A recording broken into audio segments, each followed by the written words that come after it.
qui est unique dans l'univers de Largo Winch, en tant que personnage héros de BD, c'est le seul qui nous apprend le monde, en l'occurrence le monde économique. Déjà à la base, je dirais que la bande dessinée en elle-même est un véritable vecteur pédagogique. Donc il y a déjà ce pouvoir de l'image où on apprend des choses. Ces 30 ans d'économie, on les découvre, qui évoluent au cours du temps. On passe dans le diptyque Voir Venise et mourir de l'utilisation d'un appareil qu'on appelait à l'époque un facsimile pour envoyer une photocopie. Et une vingtaine d'albums plus tard, on ne va plus utiliser de facsimile. Il va utiliser des applications boursières sur un smartphone.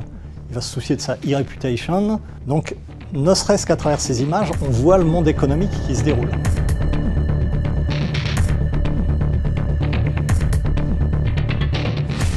On a essayé justement d'amener le lecteur à explorer Largo sous un angle un peu plus thématique. Et pour cela, les auteurs nous avaient facilité le travail dans la mesure où les aventures sont découpées en diptyques et chacun des 11 diptyques en fait, nous amène à étudier un aspect particulier de la finance tel qu'on l'a vécu au cours des 30 dernières années.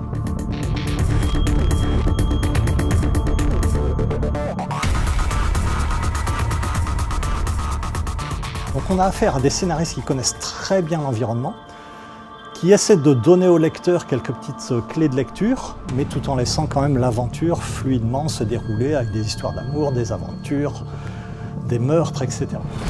Moi, je me souviens, j'avais été fasciné par OPA. Je lis cet album qui caracole, qui explose de partout, on voit de belles femmes, on voit, c'est l'univers Largo, ça pourrait être comme un James Bond. Mais c'est plus qu'un James Bond parce que quand vous sortez de là, vous apprenez des choses, vous dites, tiens, sur OPA, moi aussi, je peux réaliser une OPA. Là, sur l'Étoile du matin, les voiles écarlates, je me dis, si le lecteur comprend ce que c'est la bourse du 3e millénaire, il aura passé non seulement un bon moment de lecture, mais il aura appris quelque chose, il pourra aller plus loin.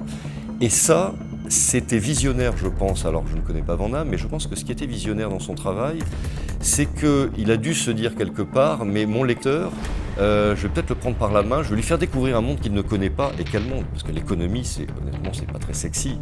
Et il a su rendre l'économie sexy, à la fois par son travail et par le dessin de Philippe Franck. Et honnêtement, rendre l'économie sexy, on est à Citéco, c'est un peu la mission de ce musée.